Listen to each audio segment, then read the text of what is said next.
My last video was on Caesar's Legion, and I do have future plans to cover the NCR, but for today, we're going to take a break and look at the monkey in the middle of these two expanding empires, stuck, trying his best to keep control of the comparatively small nation from the top of his shining tower. A man who had years to plan his takeover. Let's zoom in and get some more details of the power struggle. When the nukes dropped in October 2077, ending the world as we knew it, America's luckiest souls were granted access to the underground vaults constructed to weather the storm. These were one of the final mega projects by the pre-war US government, costing billions of dollars and taking years to construct. The space in these vaults was limited, never holding more than a few thousand people each, with around 100 or so being built, meaning most citizens didn't get a chance to hide from the bombs. One man, though, outsmarted everyone, managing to survive the apocalypse without the help of the corrupt pre-war government. This man is Robert Edwin House. That's his company Robco, in which he is CEO, and this is his story. Sit back and enjoy the show. The infamous Robert House was born on the 25th of June 2020 in Nevada. His mother and father got along very well, but House would never have the chance to get to know them. At the age of 2, both his parents would die in a freak accident by a lightning strike, leaving him an orphan with an uncertain future. Thankfully, he and his half-brother, Anthony, would survive and live full lives, though once they got older, the relationship had soured. You see, his father had a relatively successful tool business called H&H Tools that was supposed to be split 50-50 upon his death. House was bitter because Anthony had cut him out of his portion of the inheritance, leaving him with absolutely nothing. Regardless, he would manage to get into the Commonwealth Institute of Technology, where he developed his skills with robotics and electronics. At the age of 22, this knowledge, along with his natural mechanical talent, he would go on to found Robco in 2042, leading to his massive fortune by the time of 2077. Fun fact: the university that House attended, the Institute of Technology, after the bombs dropped, would continue their work underground. They would end up becoming the very same institute that has been using the Commonwealth wasteland as their testing grounds for over 200 years, making desperate wastelanders their test subjects. In the pre-war US, the company Robco was extremely influential in American life, with their products being a staple of their culture. With a wide range of inventions including the Mr. Handy robot that'll take care of your house as a personal maid, Protectrons that will guard your valuable home, the famous Pip-Boy, and most, if not all, of the US's computer processing discoveries. Needless to say, they were kind of a big deal. Before the world completely ended, Robert House founded this great company and would be the sole CEO for the entirety of its existence. As most large corporations are, Robco is worried about potential leaks or whistleblowers revealing their corporate secrets. To counteract this worry, House structured his company in a confusing non-linear way, making it significantly easier for them to fund secret projects, especially those for their best customer, the US government. Robco, being the leading processor, supercomputer, and software developer of the time, they were tasked with installing the Robco OS onto all military computers, becoming the new standard. The story of the Pip-Boy's development is a spectacularly interesting story, being co-developed by Robco and Vault-Tec for the Vault program. Robco would develop and release the lesser-known Pip-Boy 2000 model and the more common 3000 model to be worn by future Vault dwellers to aid in their survival in the post-apocalypse. Robco would also go on to develop an automated turret system for Vault 79 security. They also collaborated with companies such as Hornwright Industrial on an automated city of the future, and the Nuka-Cola Corporation on their Robco Battlezone attraction at their amusement park, Nuka World, with their most notable and arguably most impressive collaboration being their design, manufacturing, and engineering behind the world's most sophisticated and deadly robot ever created, Liberty Prime. Also, a passion project for Mr. House that he oversaw personally, designing many aspects of the machine itself. This robot was created for the specific purpose of liberating Anchorage from the Chinese army on the Alaskan front, and House was going to make sure it wouldn't fail to impress, including features such as loud anti-communist propaganda, eye lasers, and my personal favorite, he lobs mini nukes like a football quarterback. Liberty Prime would never be utilized, not being completed in time. This unfortunate fate was due to having a lingering problem, being that no one could design a compact power supply powerful enough to run Liberty Prime. With the Alaskan warfront being won by the help of power armor, the robot was never needed and remained housed indefinitely under the Pentagon, where it was when the bombs dropped on Washington. House had made another acquisition with his newfound wealth, Repcon Aerospace, a space travel and rocket testing company. Most people at the time would think this was just another hobby for House. Turns out it was just one part of his grand vision for the future. His future. Another fun fact, at the age of 30, he would claim to have a net worth of $30 billion, being worth $1 billion for each year he's been alive. By the time I was 30 years old, I was a billionaire 30 times over. I founded and ran a vast economic empire. Mr. House is an eccentric man, one with many scandals and achievements under his belt, and the type of guy who clearly likes to hear himself talk. To give you some more perspective, essentially just picture all the good and bad parts of the late billionaire Howard Hughes with a healthy mix of Andrew Ryan from BioShock sprinkled in, with all the ambitions, lack of empathy, weird quirks, and charming demeanor of the two combined. Before the war, there was a scandal involving House with pretty weird accusations. They claimed that he had scanned the brain of his girlfriend at the time, a famous actress, and made her try on different outfits to see how it affected her brainwaves. Everybody knew Robert House. He was a genius, a superstar. Founded Romco at 22, dated Hollywood starlets, the works. I remember there were some weird stories about him, especially near the end. There was a tell-all in El Periódico de las Aburridas by a starlet House dated. She said they never, don't make me spell it out, boss. Anyway, she said all he wanted to do was scan her brain and make her dress up in different outfits. It was quite the scandal, at least in the Latin American tabloid journalism market. Huh, kinda weird, but okay. With that being said, it shouldn't surprise you that Howard Hughes was a big inspiration for House, considering there was a painting of House standing in front of Liberty Prime, which is suspiciously similar to a real-life photograph of Hughes showing off his prized plane. I previously talked about H&H tools, and no, I wasn't just throwing in a random fact to sound smart. If you remember, House was bitter about his half-brother Anthony stealing the family business from him. This would be a big moment in his life, driving him to work non-stop to get ahead of Anthony and make him pay. He would impose massive pressures on H&H Tools, slandering them to their customers and buying out their suppliers. He was willing to destroy the family business and name, out of spite and anger, as long as it took his half-brother down in the process. Crazy. In the year 2065, using enough old-school processing power to fill up one of the boomers' bunkers, House calculated that the world would be ending in the next 15 years. Being caused by the greed of the US-China resource war. He predicted that the nation would be destroyed by nuclear bombs, and that it wasn't just a possibility, but a certainty. This would drastically change House's mindset. As flawed as he was, this realization made him strive towards a single great goal. That wasn't the destruction and humiliation of the family business and half-brother Anthony. He would save the Las Vegas Strip. By 2065, I deemed it a mathematical certainty that an atomic war would devastate the Earth within 15 years. Every projection I ran confirmed it. I knew I couldn't save the world, nor did I care to, but I could save Vegas, and in the process, perhaps save mankind. I set to work immediately. I thought I had plenty of time to prepare. As it turned out, I was 20 hours short. House's first step of achieving his grand vision was initializing what I like to call Plan Apocalypse Now. The first item on the list was to buy the Lucky 38 casino in the heart of pre-war Vegas. He would renovate one of the top floors into his penthouse, which would serve as his base of operations for the indefinite future. He also used the casino as a staging platform for his nuclear defense system. You see, if anyone was going to build a project as vast and as automated as a nuclear defense system designed to cover the entirety of Nevada, Mr. House and Robco had to be the best chance at pulling it off.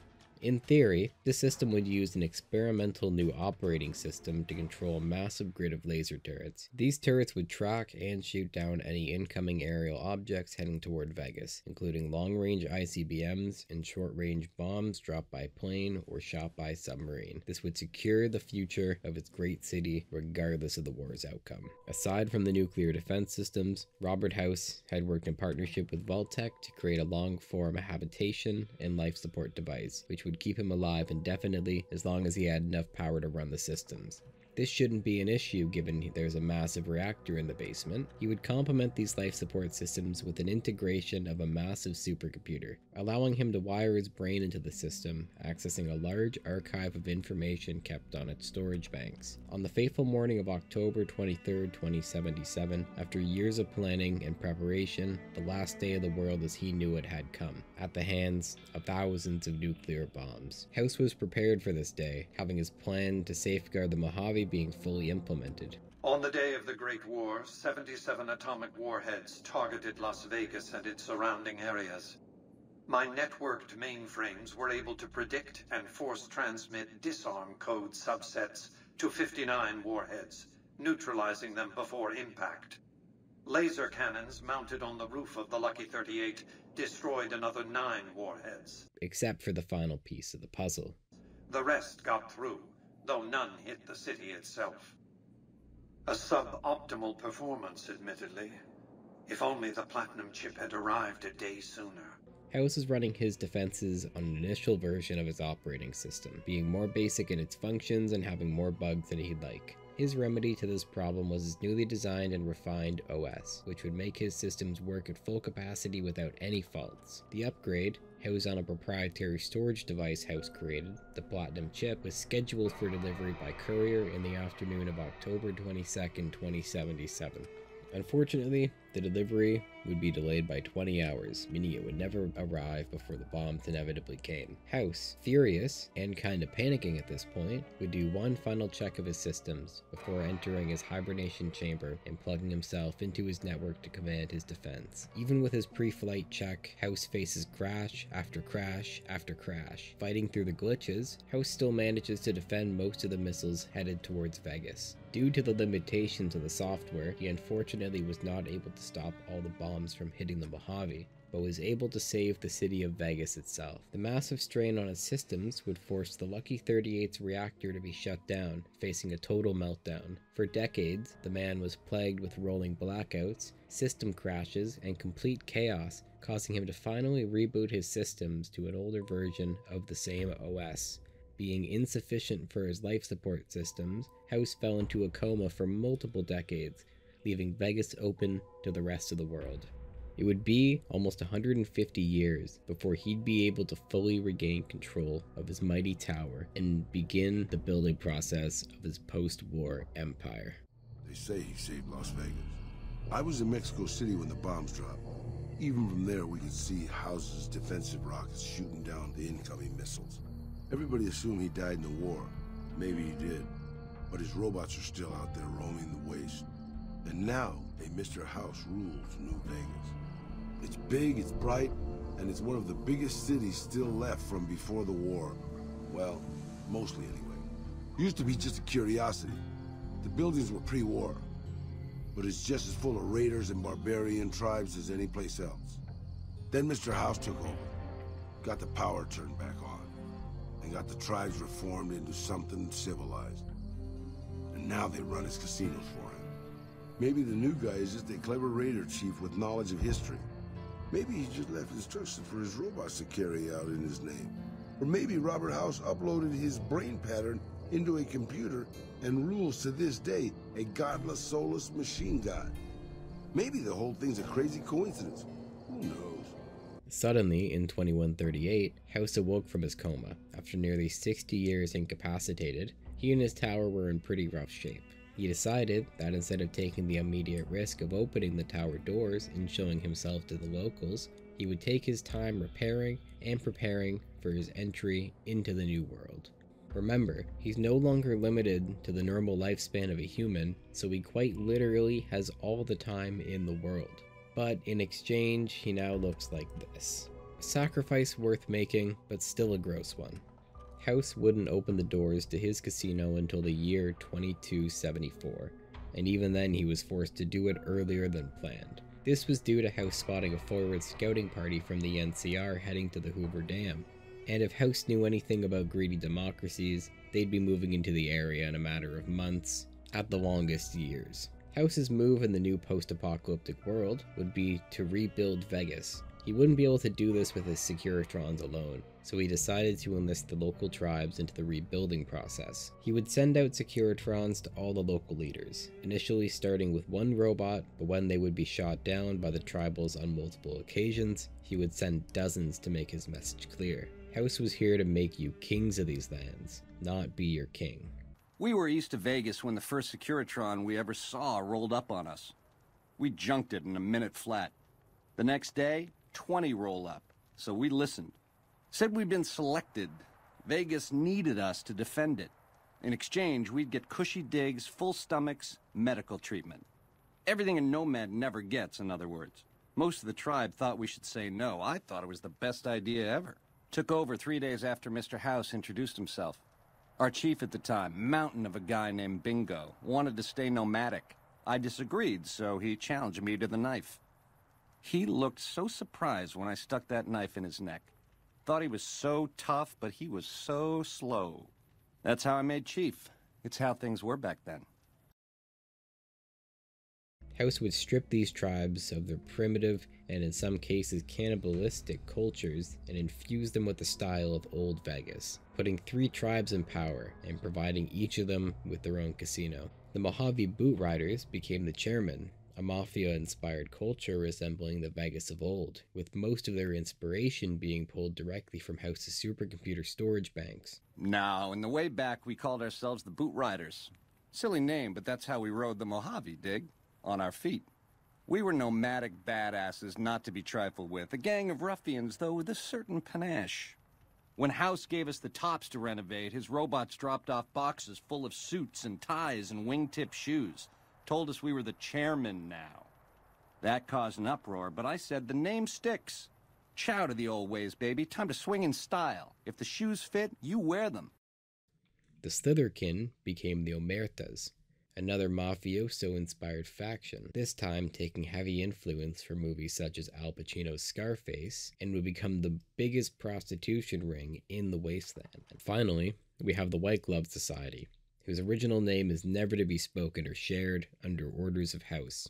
This, you see, is because they had a long history of cannibalism, which House didn't exactly want people finding out. These tribes have only been reformed for a few years now, meaning people will still remember their old names and the terrors they unleashed on the wasteland. With the extra manpower, along with his hundreds of Securitrons, he was able to clean up Vegas relatively quick.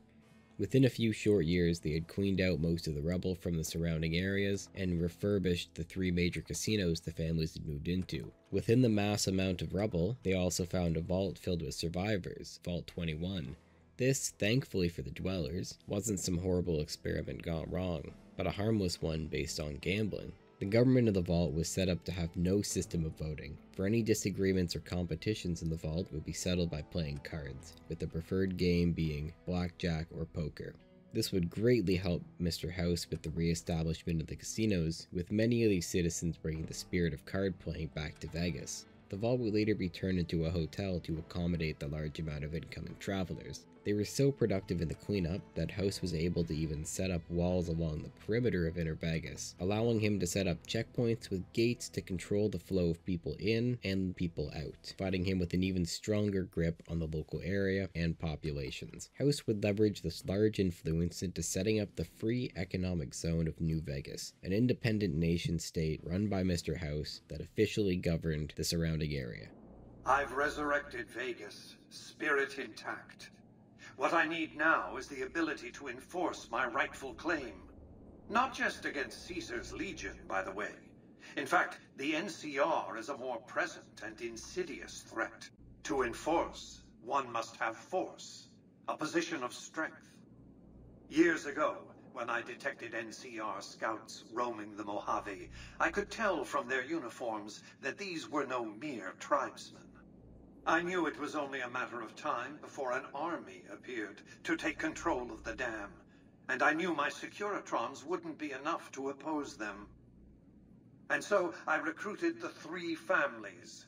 Vegas belongs to me because I mustered enough strength to bring the NCR to the bargaining table. Like I mentioned before, the NCR had scouts moving into the area, meaning it was only a matter of time before the rest of the army showed up. That day eventually came, to the dismay of Mr. House. The NCR had finally sent their advance force into the Mojave to set up a base of operations and began the pacification process of the locals. When they arrived in force, they expected to encounter minimal pushback, being that there are no major governments in the area. So when they got to the Vegas Strip and saw it walled off with about a couple hundred robots protecting it, they were surprised to say the least. This was House's plan all along though, catch the greedy Empire off guard and negotiate with them from a position of power, and that's exactly what he did. With both powers signing the Treaty of New Vegas, House managed to convince the much larger nation of the NCR to guarantee his independence in exchange for a few guarantees of their own. 1. The NCR is allowed to set up a large permanent base within the Camp McCarran airfield, located next to the Strip. 2. They have full, unfettered access to the Mojave Dam, gaining unrivaled control over the structure as long as House helps repair it.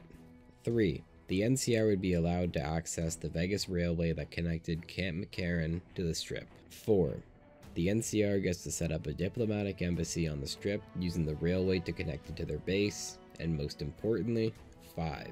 House would also allow all NCR citizens onto the new Vegas Strip, especially off-duty personnel. They weren't afraid of me. They were afraid of Caesar, that attacking me would leave them vulnerable to a Legion offensive. And so they negotiated, not out of the kindness of their hearts, as they try to make it seem, because the calculus of power left no other choice. NCR forces were permitted to occupy Hoover Dam and establish a military base at McCarran Airport. Well, it used to be one. They recognized my sovereignty over the Vegas Strip and agreed to supply electricity and water once their engineers repaired the dam. Written into the treaty were provisions that the NCR do nothing to prevent its soldiers and civilians from visiting the Strip. That's how I harness the NCR to my endeavor. Their occupation has been the engine of my growing economy. You see, most of these may sound like wins for the NCR and losses for Mr. House, but in reality this treaty put him in the best position he could be in to fight off foreign powers. Having the NCR stationed outside the Strip may seem like a threat, but House saw it as a way to clear out and pacify the region without spending a single cap. The unfettered access to the Strip for NCR personnel gave House a never-ending supply of customers that flocked back to his great city once their tours were completed, using the railway, making access to the city safe and convenient. After seeing the beautiful city in person, how could a wastelander resist the music and bright lights of Vegas? Especially with the likes of Mr. New Vegas on the radio, convincing you to come back and visit. It's me again, Mr. New Vegas, reminding you that you're nobody till somebody loves you, and that somebody is me. I love you. And now, I'd like to play one of my very favorite songs for you. This means Mr. House finally had everything he needed: a standing army defending the Strip and outer Mojave, a strong relationship with the families of the Strip, and a consistent, large supply of caps coming in to pay for it all. It's now time to not just rebuild Vegas and the Mojave, but expand, conquering new frontiers like House has dreamed of for years. New Vegas is more than a city. It's the remedy to mankind's derailment. The city's economy is a blast furnace in which can be forged the steel of a new rail line running straight to a new horizon. What is the NCR? A society of people desperate to experience comfort, ease, luxury. A society of customers. With all that money pouring in, give me 20 years and I'll reignite the high technology development sectors. 50 years, and I'll have people in orbit. 100 years, and my colony ships will be heading for the stars to search for planets unpolluted by the wrath and folly of a bygone generation. With the nation-state secured and source of income plentiful, House still had one big ticket item on his list, something he had been thinking about and some would say obsessing over: the platinum chip. the one that got away. Up to this point, House had spent literal millions of caps on scavenging parties in an attempt to find his holy grail. Back in 2077, the chip had been sitting at the shipping office in the town called Sunnyvale. That's where House's scavengers had began their search with no luck. Finally, after 204 years of searching, Mr. House had finally found the platinum chip. Now, he just had to get it back to the Lucky 38. Unfortunately for House, some of his subordinates had been watching his every move very closely, not fully trusting their new overlord who had appeared out of thin air. One group in particular, the chairman, would take a special interest in the chip, thanks to their leader Benny. If you remember, Benny has always been untrustworthy, but seeing as he's the main reason his tribe sided with House in the first place, House is more than willing to trust him. Using this false sense of trust, Benny would conspire to plot against Mr. House, take the platinum chip, and rule Vegas for himself. Mr. House had expected something like this to happen, so on the return trip to Vegas, he ordered there to be 6 different couriers, 5 of which would be carrying dummy items and be sent out as distractions. Thinking this would be enough, Mr. House was confident in his plan and excited to finally complete his masterpiece. In an unfortunate twist of fate, with an overwhelming sense of deja vu, the courier would never make it to Vegas. Maybe the House doesn't always win. No, that doesn't seem right. Little did House know, Benny was aware of this plan as soon as it was put into action. Benny cleverly managed to abduct a Securitron, reprogramming it with the help of the followers into a personal assistant named Yes Man, who still had access to House's entire network. This would allow Benny to ambush the courier carrying the package, steal the platinum chip, and kill the courier to keep the plan a secret. This would go off without a hitch, making Benny become bolder. Sorry you got twisted up in this scene. From where you're kneeling must seem like an 18-carat run of bad luck. Truth is, the game was rigged from the start. Patrolling the Mojave almost makes you wish for a nuclear winter. Mr. House would soon after figure out what had happened thanks to his scout stationed at Good Springs, a Securitron named Victor who had been there for years. House would have Victor dig up the body of the former courier, who as it would turn out had lived through his gunshot wound. The courier would later make his way back to Vegas, being the first person to enter a Lucky 38 casino in 200 years, meeting up with Mr. House and plotting his revenge on Benny. The courier would go into the Tops casino, taking the chip back, using whatever means necessary, being it diplomacy or violence. Do you really think I'm going to let an upstart come into my home and ransom my property to me? I spent 2 centuries searching for the platinum chip. It's my invention, my property, mine! Now be a good courier and deliver it! The courier would storm the Tops casino and confront Benny, the very same courier that Benny had shot and left for dead in a shallow grave. There are many rumors floating around the wasteland of what happened on that day. Some say Benny was shot on the spot with a concealed pistol. Others who say the courier was a woman say she seduced Benny and slit his throat in the middle of the night. And others say that the courier agreed to meet Benny in his penthouse where they can hash things out, leading to Benny double-crossing him and fleeing to the Legion, where the courier would later meet back up with him and plan his execution. Whatever stories you believe, the courier and Mr. House would get that damn platinum chip. If you want to figure out what's real and what's legend and what House was going to do with the chip after all these years, I guess you'll just have to play the story for yourself. Thanks for watching.